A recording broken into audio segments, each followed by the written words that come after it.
حضرت مولانا عبداللہ غزنوی رحمۃ اللہ علیہ پیدائشی ولی تھے، عارف باللہ تھے۔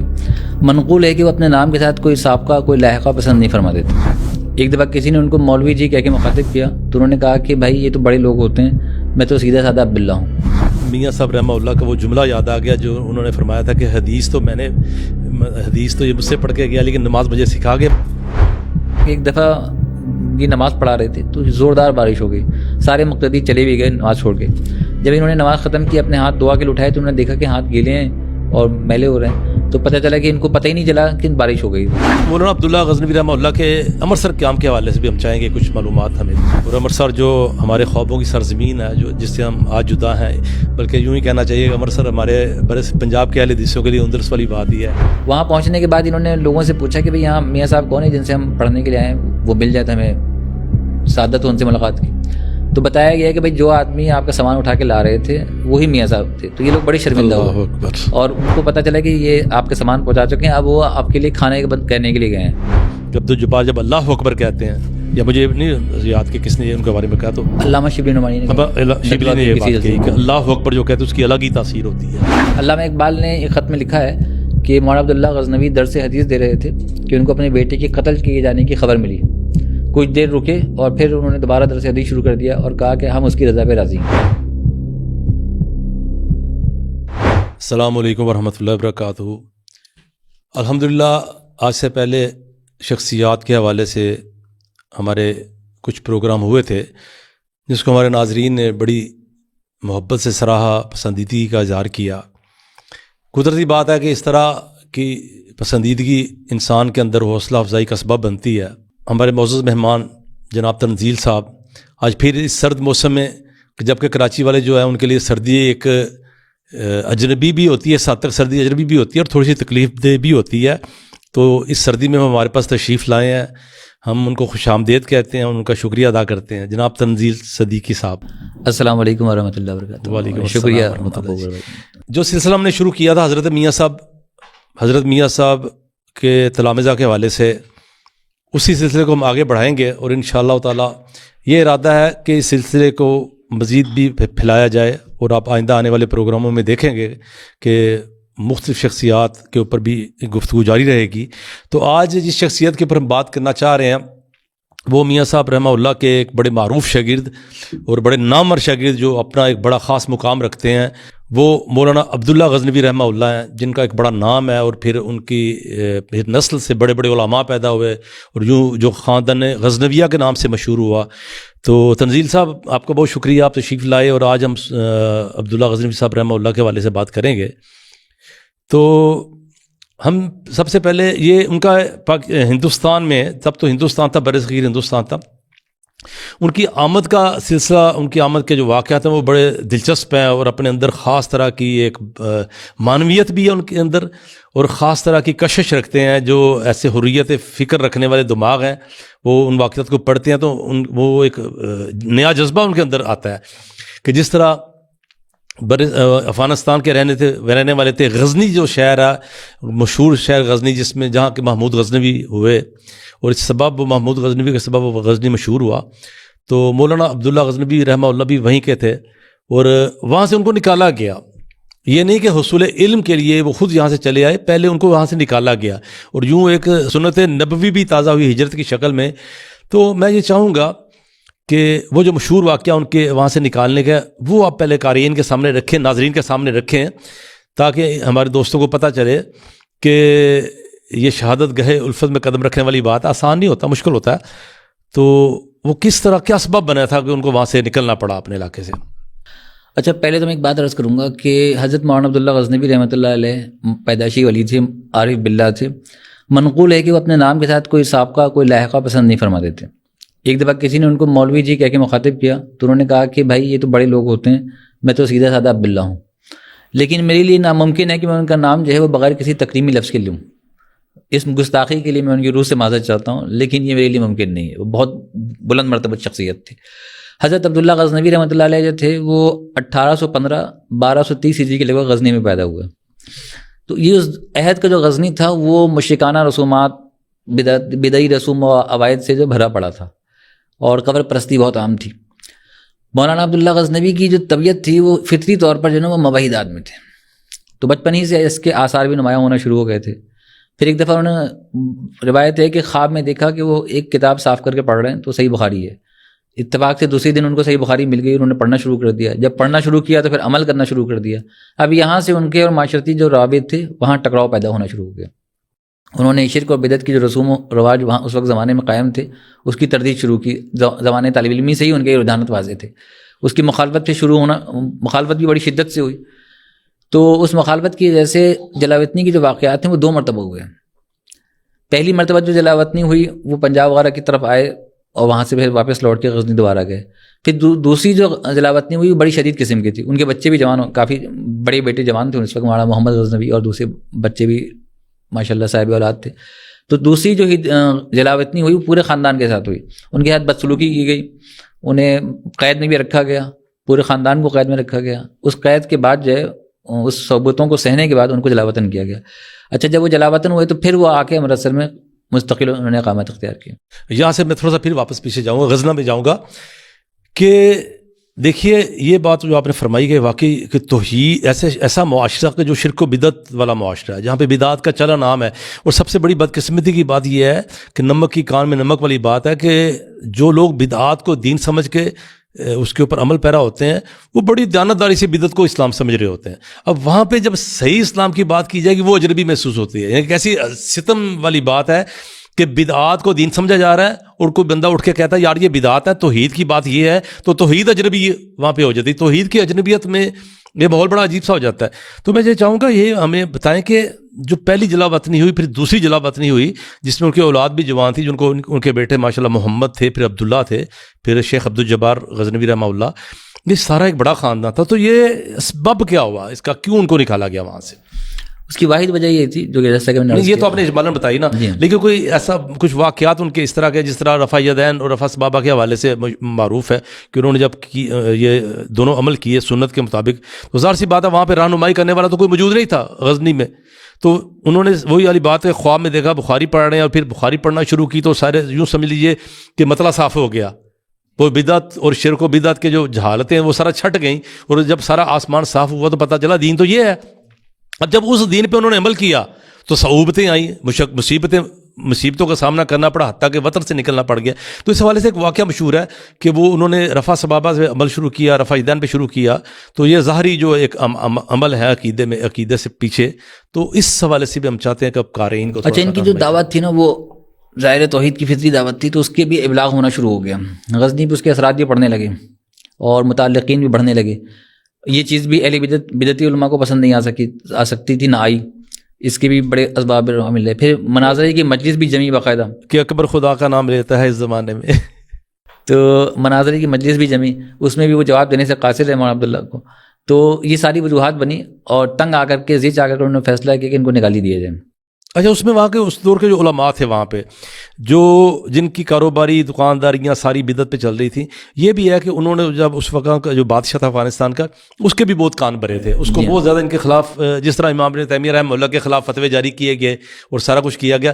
اسی چیز کا ان کو بھی سامنا کرنا پڑا کہ وہاں پہ اس وقت کے جو علماء تھے، درباری علماء جو تھے، انہوں نے بھی کافی ان کے خلاف مہم سازی کی تھی. جی ہاں. اچھا غزنی کے قیام کے دوران جب انہوں نے مختلف اہل علم سے استفادہ بھی کیا تھا، ان میں قندھار کے یعنی افغانستان کے ایک بڑے عالم تھے ملا حبیب اللہ قندھاری. جی ایسے بالکل، ان سے انہوں نے استفادہ بھی کیا تھا اور وہ بہت بڑے عالم تھے، فقیہ اور اصولی تھے. تو ان سے اکتساب علم کیا تھے انہوں نے. تو بہرحال یہ سارے عوامل رہے، معاشرہ ان کے مخالف ہو گیا. بعد صبا کی جو ہوائیں چلی وہ ساری مخالف ہوائیں چل رہی تھیں. تو بہرحال ایک ایسی صورتحال بن گئی جیسا کہ ہر دور میں اہل عظیمت کے ساتھ ہوتا رہا ہے، اہل حق کے ساتھ ہوتا رہا ہے. تو ان کو بھی انہی مشکلات سے گزرنا پڑا. قید و بند کے صعوبتیں بھی سہیں، زبانی ٹارچر بھی سہا، جسمانی ٹارچر بھی سہا، اور پھر آخر ان لوگوں نے تنگ آ کر کے فیصلہ کیا کہ ان کو نکال دیا جائے. اچھا جب یہ نکلے تو صرف اپنے خاندان کے ساتھ نہیں نکلے، ان کے کچھ متعلقین اور احباب دوسرے خانوادے کے لوگ بھی تھے جو ان کے ساتھ شامل ہو گئے تھے.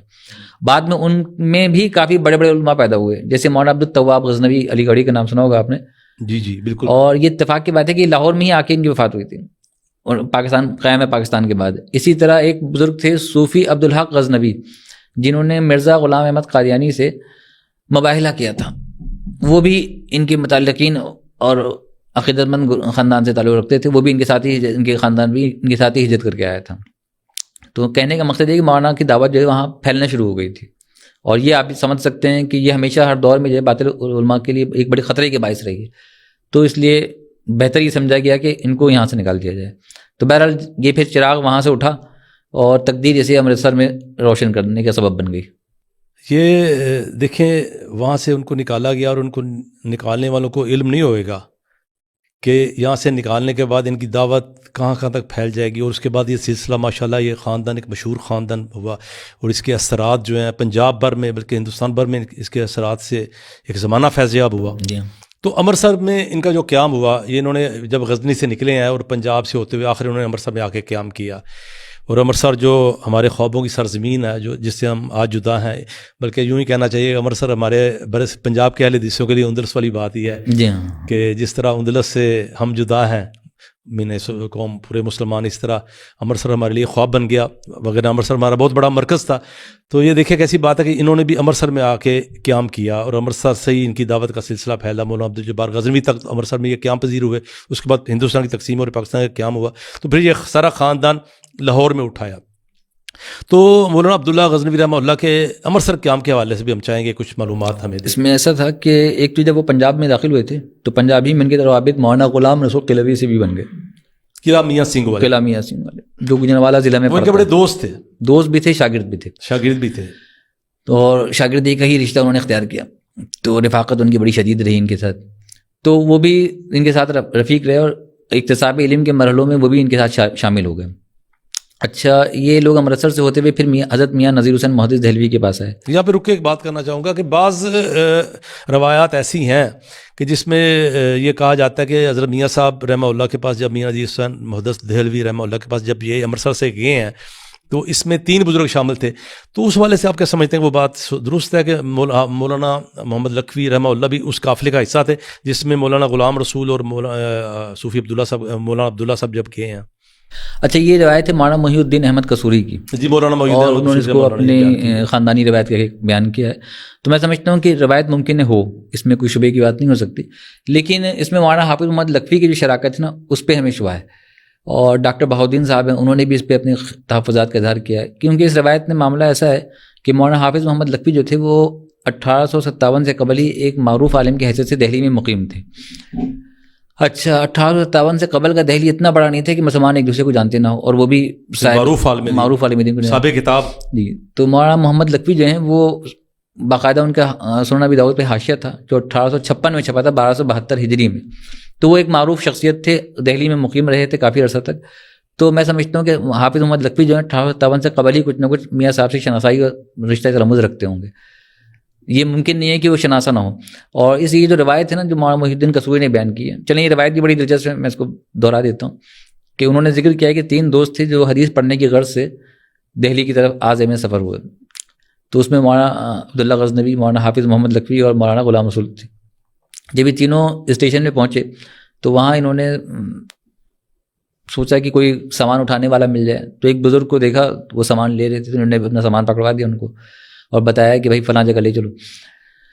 تو جب یہ پہنچے مدرسے میں پہنچے، سامان تو بزرگ نے اٹھایا، ٹانگے تک رکھا، اور یہ اپنے مدرسہ میاں صاحب کی طرف پہنچ گئے۔ وہاں پہنچنے کے بعد انہوں نے لوگوں سے پوچھا کہ بھئی یہاں میاں صاحب کون ہیں جن سے ہم پڑھنے کے لیے آئے ہیں، وہ مل جائے تو ہمیں سعادت ہو ان سے ملاقات کی۔ تو بتایا گیا کہ بھئی جو آدمی آپ کا سامان اٹھا کے لا رہے تھے وہی میاں صاحب تھے۔ تو یہ لوگ بڑے شرمندہ ہوئے اور ان کو پتہ چلا کہ یہ آپ کے سامان پہنچا چکے ہیں، اب وہ آپ کے لیے کھانے کہنے کے لیے گئے ہیں۔ تو یہ ان کے حسن اخلاق سے بہت متاثر ہوئے، بڑے شرمندہ ہوئے بلکہ کہ ہم نے یہ کیا کیا اپنے استاد کے ساتھ، پہلی ہی ملاقات میں اس طرح کام کیا۔ تو بہرحال میاں صاحب نے ان کو کہا کہ حدیث تو ہے ہی خدمت خلق کا نام، تو پہلا سبق ہی آپ لوگوں کے لیے یہی ہے۔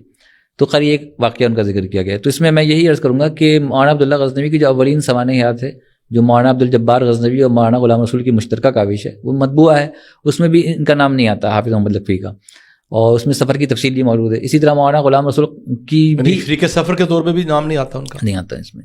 اسی طرح مولانا غلام رسول کی بھی سوانحیات مطبوع ہیں جو ان کے صاحبزادے نے لکھی تھی، اور ابھی حال میں دوبارہ بھی شائع ہو گئی ہے، تو اس میں بھی ان کا نام نہیں آتا حافظ محمد لکھوی کا۔ جیسا کہ میں نے عرض کیا کہ حافظ محمد لکھوی تو اس سے پہلے ہی سے ہی دہلی میں مقیم رہے ہیں۔ تو بعض کو یہ بھی ہوتا ہے کہ کسی ممکنہ سفر تو جاری رہتا ہے نا، کبھی بندہ آتا ہے پھر جاتا ہے، کیونکہ ان کا اصل قیام تو امرتسر میں تھا، تو یقیناً اصل میں اس واقعے میں ایک خاص بات یہ تھی کہ انہوں نے پہچانا ہی نہیں، تو کم از کم ان کے لیے ایسا چانس نہیں تھا کہ وہ نہ پہچانتے میاں صاحب رحمۃ اللہ علیہ کو جو دہلی میں پہلے سے مقیم ہو. یہ ایک اہم بات تھی. تو بہرحال اس میں کوئی حرج کی بات نہیں. بعض دفعہ کوئی نام غلطی سے شامل ہو جاتا ہے, کوئی نکل جاتا ہے, اس طرح ہو جاتا ہے. بعض کو تو یہ ہوتا ہے کہ سفر الگ سا, بعد میں کوئی ایسا سفر ہوا جس میں سارے یہ شریک سفر رہے ہوں گے, وہی مغالطہ رہا ہوگا, مغالطے میں آ جاتی ہے یہ بات. تو میاں صاحب سے جس زمانے میں انہوں نے حدیث پڑھی وہ بھی بڑا زبردست واقعہ تھا, کیونکہ 1857 کا زمانہ تھا اور اچانک جنگ چھڑ گئی.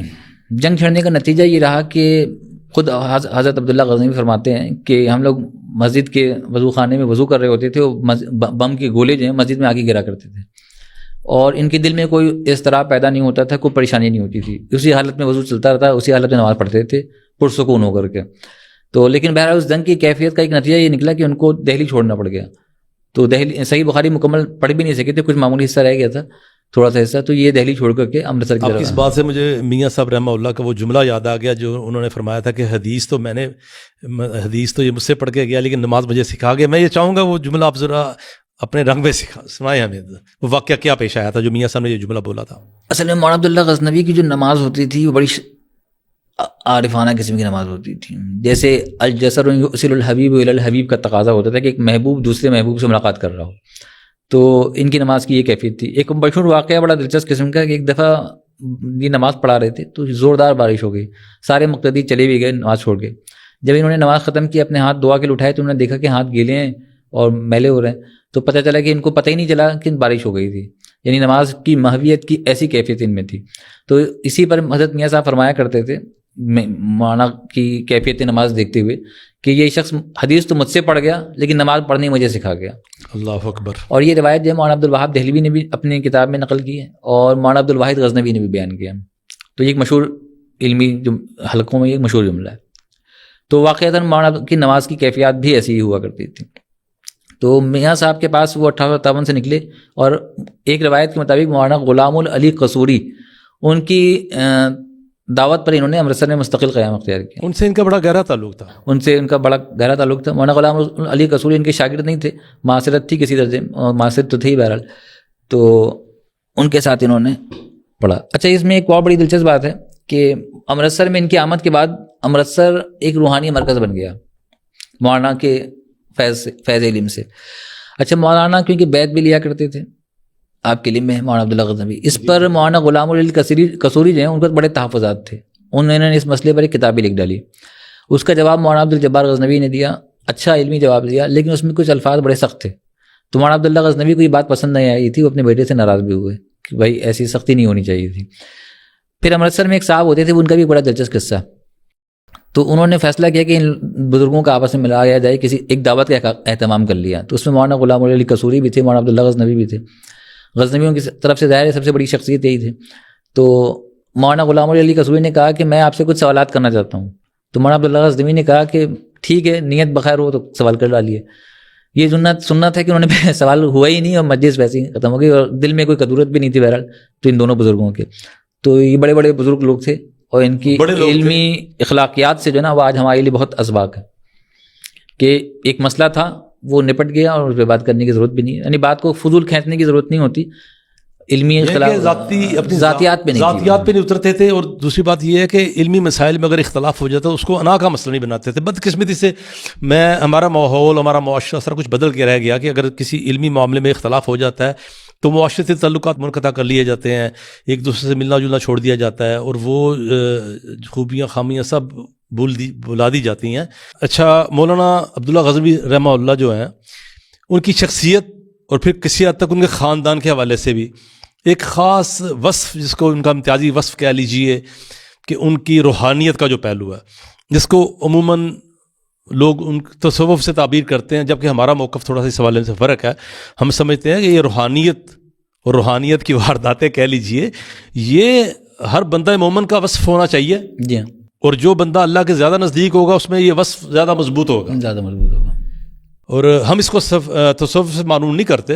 ہمارا اپنا اس کے لیے ہے کہ اس کے لیے اسلام میں اپنی جو اصطلاحات موجود ہے, روحانیت جس کو ہمیں اللہ سے تعلق باللہ جو ہے, اس طرح کی احسان, یہ سارا کچھ موجود ہے. تو ہمیں کیا ضرورت ہے ان اصطلاحات کو استعمال کرنے کی, جس سے ان کی ذات کو منسوب کیا جاتا ہے.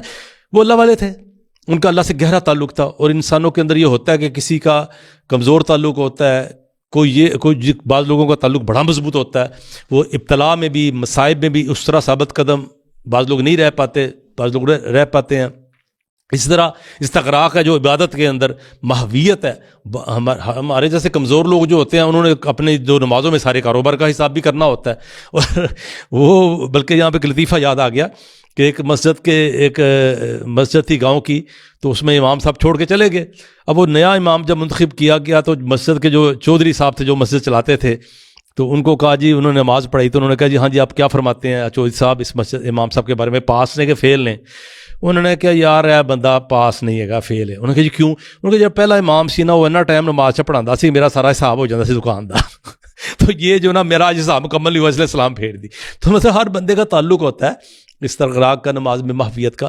تو مولانا عبداللہ غزنوی رحمہ اللہ جو تھے، ان کا جس طرح آپ نے پہلے بیان فرمایا کہ میاں صاحب نے کہا حدیث تو ہم سے پڑھ کے گیا اور نماز ہمیں پڑھنا سکھا گیا. اچھا ایک اور دلچسپ بات یہ ہے کہ یہ جو ان کا جو انداز تھا اللہ تعالیٰ سے تعلق کا، یہ ان کے اندر کئی نسلوں تک چلا. یعنی کہ یہ کہا جا، اس سے یہ بات بھی مجھے سمجھ آتی ہے کہ اللہ تعالیٰ کی جو انسان قربت کا اختیار کر لیتا ہے اس کا نسلوں تک اثر چلتا ہے. تو میں چاہتا ہوں کہ ان کی جو زندگی کا یہ پہلو ہے جس پہ آج ہم بات کر رہے ہیں، 100 سال بعد 150 سال بعد بھی بات کر رہے ہیں، اس حوالے سے کچھ روشنی ڈالی ہے کہ ان کی زندگی کا بہت اہم پہلو ہے، کہ بلکہ ان کے خاندان کا بڑا اہم پہلو ہے. جس طرح سید داؤد غزنوی رحمہ اللہ جو تھے، ان کا بھی یہ چیزیں معروف اور مشہور ہیں. مولانا عبدالجبار غزنوی رحمہ اللہ جو تھے، وہ کہتے ہیں نا، وہ غالباً خواجہ حسن نظامی نے کہا ہے کہ عبدالجبار جب اللہ اکبر کہتے ہیں، یا مجھے نہیں یاد کہ کس نے ان کے بارے میں کہا، تو علامہ شبلی نعمانی نے یہ بات کہی کہ اللہ اکبر جو کہتے ہیں اس کی الگ ہی تاثیر ہوتی ہے. تو مولانا عبداللہ غزنوی کے حوالے سے میں چاہوں گا کہ ان کی یہ جو چیزیں ہیں ان کے حوالے سے کچھ بات کریں آپ بھی. دیکھیں، حضرت عبداللہ غزنوی رحمۃ اللہ علیہ کے بارے میں علامہ شمس الحق عظیم آبادی نے لکھا ہے غایۃ المقصود میں کہ یہ ہر حالت میں، ہر کیفیت میں اللہ رب العزت کے ہاتھ مستغرق رہا کرتے تھے، حتیٰ کہ ان کا پورا جسم، ان کے بال، ان کے اعضاء، ان کے ہڈیاں، سب کچھ اللہ رب العزت کے ذکر میں فنا ہو گیا تھا. تو یہ بہت بڑی بات ہے کہ یہ کیفیت آ جانا کہ ہر حالت میں اللہ رب العزت کا تصور قائم ہو جائے. تو یہ جو آپ نے بات کی نا، یہ ایک معراج ہے روحانیت کی جو انہیں اللہ رب العزت کی طرف سے حاصل ہوئی، اور اس کے اثرات بڑے گہرے تھے. ان کے شاگردوں میں بھی اس کے جھلک نظر آتی ہے. اور یہ کیونکہ حضرت میاں نذیر حسین مہدی دہلوی سے بڑا قریبی تعلق تھا ان کا، اور ایک ذہنی مماثلت تھی دونوں میں. تو مولانا عبداللہ غزنوی کے پاس اکثر کوئی اگر روحانی طور پہ استفادے کے لیے آتا تھا، اور تو وہ میاں صاحب کے پاس بھیجا کرتے تھے کہ جاؤ ان سے حدیث پڑھ کر آؤ. پھر تو اس کی ایک مثال ہیں شاہ ممتاز الحق بہاری صاحب. یہ بہار سے تعلق رکھتے تھے اور کافی بڑے عالم دین تھے، اور جنوبی ہند میں ان کا بھی کافی بڑا کام تھا. وہاں وہ حیدرآباد دکن چلے گئے تھے. اور میں ایک اور بات ذکر کروں گا، مولانا مسعود عالم ندوی بڑے معروف شخصیت ہیں. ان کے جو نانا بزرگوار تھے مولانا عبدالصمد اگانوی، وہ شاہ ممتاز الحق بہاری سے شاگرد بھی تھے اور بیعت کا سلسلہ بھی تھا. تو ان کو جو بیعت ملی تھی وہ انہی کے توسط سے مولانا عبداللہ غزنوی سے جا کے ملتی تھی. تو مولانا عبداللہ غزنوی کا جو سلسلہ تھا روحانی فیض کا، علمی فیض کا، اور زہد اور احسان کا جو تھا، اور اس راہ سے انہوں نے تصوف کی جو بدعات تھی بہت ساری، ان کی کافی اصلاح بھی کی. یعنی ایک پاکیزہ زہد جو ہے اس کا تصور ہندوستان میں انہوں نے پھیلانے میں ان کا بہت بڑا کردار رہا تھا، جو توحید کے دائرے میں ہے، جو توحید کے دائرے میں تھا. اصل بنیادی نقطہ یہ ہے کہ جو توحید کے دائرے میں رہ کے اللہ سے ہم نے اتنا تعلق مضبوط کر لینا ہے کہ اس کے اثرات آپ کی زندگی پہ نظر بھی آئیں اور آپ کے متعلقین پر بھی نظر آئیں. اب میں ان کے کچھ شاگردوں کا ذکر کرتا ہوں. دیکھیں ان کے بڑے بڑے شاگردان ہوئے. ایک تو ان کے صاحبزادگان جو ہیں علی قدر، وہ انہوں نے بھی استفادہ کیا حضرت عبداللہ غزنوی سے. پھر بڑے شاگردوں میں آپ آ جائیں، آپ کے پنجاب میں مولانا حافظ عبد المنان وزیر آبادی رحمۃ اللہ علیہ. ان کا جو کتنا بڑا کام ہے بتانے کی ضرورت بھی نہیں ہے، جو پورا پنجاب شاگردوں سے بھرا پڑا ہے. عبد المنان وزیر آبادی رحمہ اللہ پہ الگ سے پروگرام کریں گے انشاءاللہ. اب میں جن لوگوں کے نام لے رہا ہوں نا، یہ ساری شخصیات ایسی ہی ہیں کہ انشاءاللہ ہوگا انشاءاللہ ہوگا. پھر ایک بڑی شخصیت ہے مولانا محی الدین عبد الرحمن لکھوی صاحب کی. آپ کو پتہ ہے یہ بھی بہت بڑی شخصیت تھے. مرزا قادیانی سے ان کے معاملات بھی رہے، مناظرے بھی ہوئے. مرزا قادیانی نے ان کو بد دعا دی تھی کہ تمہاری اولاد نہیں ہوگی. یہ بڑا مشہور واقعہ ہے، مشہور واقعہ ہے. اور میں یہ کہتا تھا کہ جب اس نے بد دعا دی تو اس کا مطلب ہے لازماً اولاد ہوگی. تو اللہ رب العزت نے اولاد بھی دی، نیک صالح اور بہت بابرکت اولاد دی، یعنی حضرت مولانا محمد علی لکھوی رحمۃ اللہ علیہ. تو یہ مولانا لکھوی فرمایا بھی کرتے تھے کہ میں مرزا قادیانی کی بد دعا کروں. جی وہ بالکل یہ کیا ان کا یہ مشہور جملہ ہے کہ مرزا قادیانی کی بد دعا کا اثر ہو. تو اس کے علاوہ ایک اور شاگرد ہیں مولانا عبداللہ غزنوی کی. اچھا شاگرد بہت سارے ہیں، ہم چند ہی نام لے سکتے ہیں. مولانا محمد ابراہیم عربی، جی بالکل بہت بڑا نام ہے، بہت بڑا نام ہے. ان کے بڑے خدمات ہیں، بڑی خدمات ہیں. پھر پشاور کے تھے، عربی کے بڑے ادیب تھے قاضی طلحہ محمد خان پشاوری. پھر ایک بڑے عالم ہیں مولانا رفیع الدین شکرانوی. تو ان لوگوں نے بڑی خدمت کی. اور آپ کا جو پنجاب میں سودروی خاندان ہے، جس کے کافی ماشاءاللہ مولانا عبد المجید خادم سودروی، مولانا عبد الحمید سودروی، تو یہ ایک بزرگوار تھے. ان کی مولانا غلام نبی اور ربانی سودروی. انہوں نے پھر توحید اختیار کرنے کے بعد اپنا نام تو عبداللہ رکھ لیا تھا، لیکن پرانے نام سے بھی مشہور رہے. تو یہ بھی مولانا عبداللہ غزنوی کے شاگردوں میں سے تھے، ان سے کافی استفادہ بھی کیا انہوں نے. اب ہم آتے ہیں تھوڑے ان کے صاحبزادگان کی طرف. جی جس طرح میں نے ابھی ذکر کیا ان کے خاندان کے حوالے سے، تو میں بھی یہ چاہوں گا کہ ان کے خاندان کا بھی کچھ تعارف ہو جائے. اگرچہ ان کے صاحبزادگان میں کم از کم 2-3 شخصیات تو ایسی ہیں جن کے اوپر الگ سے پروگرام ہم کریں گے، ہونا بھی چاہیے. جس طرح مولانا داؤد غزنوی ہیں، مولانا عبدالجبار غزنوی ہیں، مولانا عبد الواحد غزنوی رحمہ اللہ جی ہیں. لیکن میں یہ چاہوں گا کہ اس پروگرام میں بھی ہم ان کے خاندان کا، ان کے اولاد کا، ان کے بچوں کا تذکرہ کیا جائے. دیکھیں ان کے ایک بڑے بیٹے تھے مولانا محمد غزنوی، سب سے بڑے محمد غزنوی، بالکل. اور انہوں نے ابتلا و مصائب میں اپنے والد کا پورا ساتھ دیا. بڑے صاحب عظیمت بزرگ تھے. علامہ عظیم آبادی نے لکھا ہے کہ ان کی ولایت پہ سب کا اتفاق ہے، انکار وہی کرے گا جس کے دل میں بغض ہوگا. تو یہ بڑے پہنچے بھی بزرگ شخصیت تھے. اچھا، انہوں نے اپنے والد کی زندگی میں وفات پائی.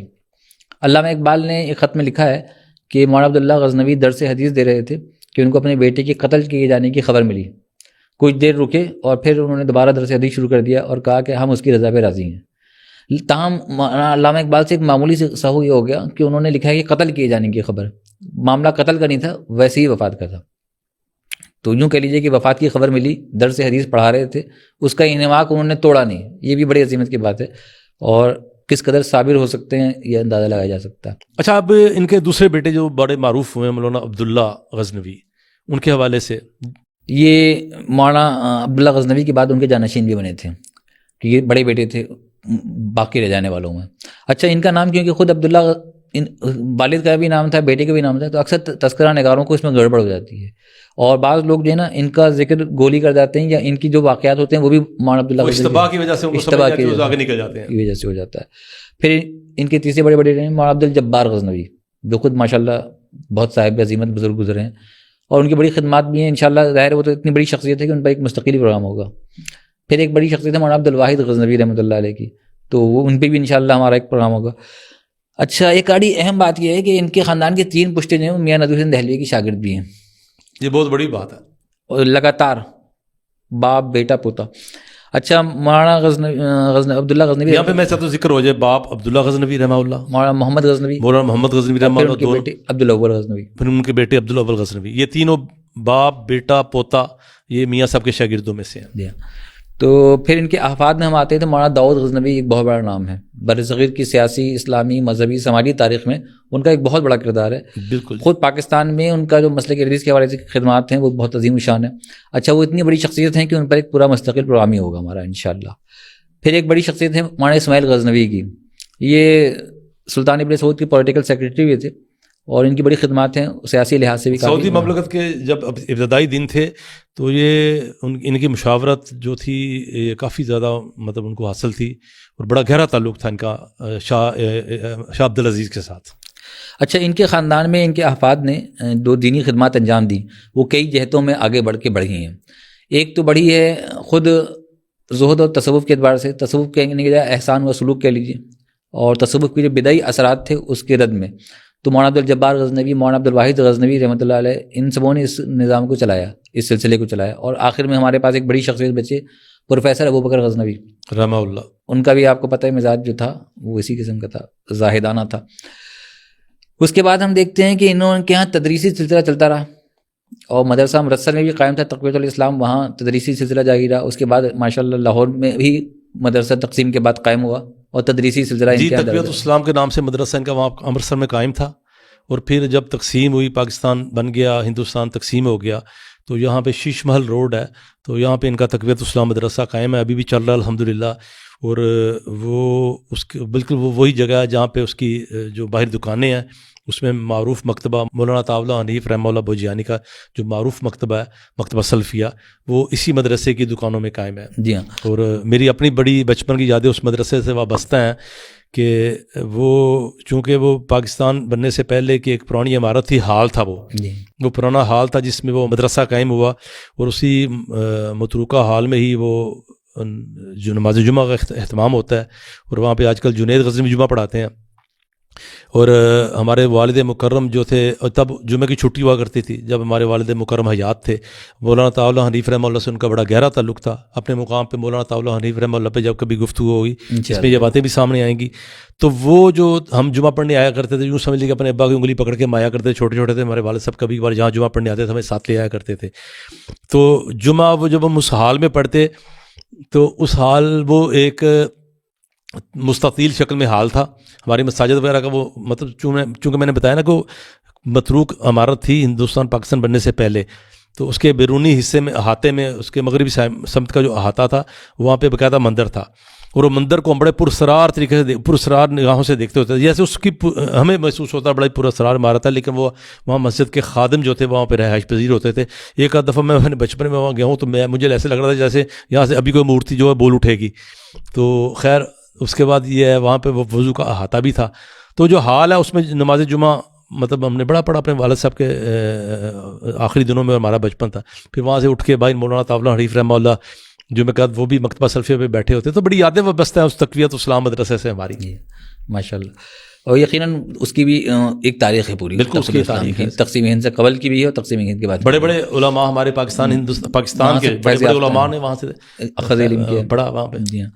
اچھا، دوسرا ان کی تصنیفی قلمی خدمات ہیں، صحافتی خدمات میں، جیسے مولانا داؤد غزنوی نے توحید رسالہ نکالا تھا امرتسر سے، اور اس کے علاوہ کتابیں وغیرہ بھی لکھی گئی ہیں. ان کا بھی ایک گوشہ ہے، پورا خدمات کی پوری جہت ہے.